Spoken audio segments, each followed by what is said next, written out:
ಮೋದಿಜಿಯವರು ಇವತ್ತು ನಮ್ಮ ಕಲಬುರಗಿ ಗುಲ್ಬರ್ಗ ಏರ್ಪೋರ್ಟಿಗೆ ಪ್ರಥಮ ಬಾರಿಗೆ ಬಂದು ಇಲ್ಲಿ ಎಲ್ಲರಿಗೆ ಒಂದು 30-35 ಜನರು ನಮ್ಮ ಎಲ್ಲ ಹಿರಿಯರಿಗೆ ಭೇಟಿ ಕೊಟ್ಟು ಹೋದರು.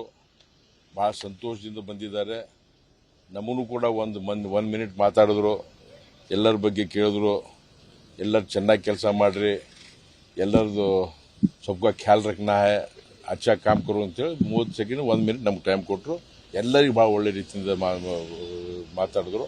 ಆಮೇಲೆ ಇಲ್ಲಿ ನಮಗೆ ಸ್ವಲ್ಪ ನೋವಾಗ್ತದೆ, ನೀವು ಹೈಲೈಟ್ ಮಾಡಬೇಕಿದು ನೋಡ್ರಿ. ಅಲ್ಲ, ಚರ್ಚೆ ಆಗ್ಲಿಕ್ಕೆ ಜಾಸ್ತಿ ಟೈಮ್ ಇರಲಿಲ್ಲ. 30 ಸೆಕೆಂಡ್ 1 ಮಿನಿಟ್. ಇಲ್ಲಿ ಇವತ್ತು ಇಡೀ ಜಗತ್ತಿನಾಗೆ ನರೇಂದ್ರ ಮೋದಿ ಅಂತ ಇದ್ದಾರೆ. ಮೋದಿಜಿ ಅವರು ಪ್ರೈಮ್ ಮಿನಿಸ್ಟರ್ ಇದ್ದಾರೆ. ಮೋದಿಜಿ ಹೆಸರಿಗೆ ಗೌರವ ಕೊಡಬೇಕು. ಮೋದಿಜಿ ಗೌರವ ಕೊಡಲಾರ್ದವರು ಪ್ರಧಾನಮಂತ್ರಿ ಚೇರಿಗಾದರೂ ಗೌರವ ಕೊಡಬೇಕು. ಬಹಳ ದುಃಖದಿಂದ ಹೇಳ್ತೀನಿ ನಾನು. ಇವತ್ತು ಉಸ್ತುವಾರಿ ಮಂತ್ರಿ ಪ್ರಿಯಾಂಕ್ ಖರ್ಗೆ ಅವರು ಬಂದು ಮೋದಿಜಿಯವರಿಗೆ ರಿಸೀವ್ ಮಾಡಬೇಕಾಗಿತ್ತು.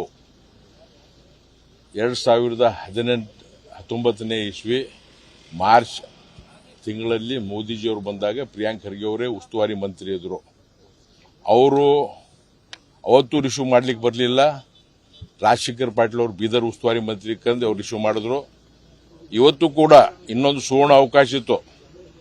ಏನೇ ಇಲ್ಲಿ ನಮ್ಮ ದೇಶದ ಪ್ರಧಾನಮಂತ್ರಿ, ಯಶಸ್ವಿ ಪ್ರಧಾನಮಂತ್ರಿ ಅವ್ರು ಬರಬೇಕಾಗಿದ್ದು, ಅವ್ರು ಬರಲಿಲ್ಲ. ಇದನ್ನು ನಾವು ಖಂಡನೆ ಮಾಡ್ತೀವಿ. ನಾವು ಕಲ್ಯಾಣ ಕರ್ನಾಟಕದಾಗ ಇಂಥ ಒಬ್ಬ ಮಹಾನ್ ವ್ಯಕ್ತಿ ನಮ್ಮ ನರೇಂದ್ರ ಮೋದಿಯವರು ಬರ್ತಾರೆ. It is minimum protocol. ಬೆಂಗಳೂರಲ್ಲಿ ಸಿದ್ದರಾಮಯ್ಯ ಅವರು ರಿಸೀವ್ ಮಾಡ್ತಾ ಇದ್ದಾರೆ. ಭಾಳ ಖುಷಿ ಆಯ್ತು ನಮಗೆ. ಲಾಸ್ಟ್ ಟೈಮ್ ಅವ್ರು ಬೆಂಗಳೂರು ಬಂದಾಗ ಬೆಳಿಗ್ಗೆ ಬಂದರು, ಬೇಗ ಯಾರಿಗೂ ತೊಂದರೆ ಕೊಡಲಿಲ್ಲ. ನನಗೆ ಗೊತ್ತಿಲ್ಲ. ಹಿ thinks is above Narendra Modiji. That is not care. ನನಗೆ ಅದನ್ನ ಅನಿಸ್ತಾ ಇದೆ. ದಟ್ ಇಸ್ ಸಿ ಅವ್ರಿಗೆ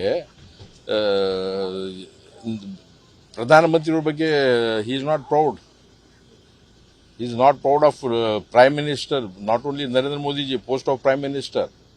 ಅದಕ್ಕೆ ನಾವು ಅವರಿಗೆ ವಿನಂತಿ ಮಾಡ್ತೀವಿ, ನಮ್ಮ ಈ ಭೂಮಿದಾಗ ಹುಟ್ಟಿದವರು ಬಸವನಾಡಿನಲ್ಲಿ ಎಲ್ಲರಿಗೆ ಮನಸ್ಸು ದೊಡ್ಡ ಮಾಡಿ ಇಂಥ ದೊಡ್ಡ ನಾಯಕ ಬಂದಾಗ ಎಷ್ಟೇ ಕೆಲಸ ಇರಲಿ ಏನೇ ಇರಲಿ ಬಂದು ಮಿನಿಮಮ್ ಕಳಿಸಿ ತೋರಿಸ್ಬೇಕಂತೇಳಿ ನಮ್ಮ ವಿನಂತಿ ಇದೆ ಅಷ್ಟೇ.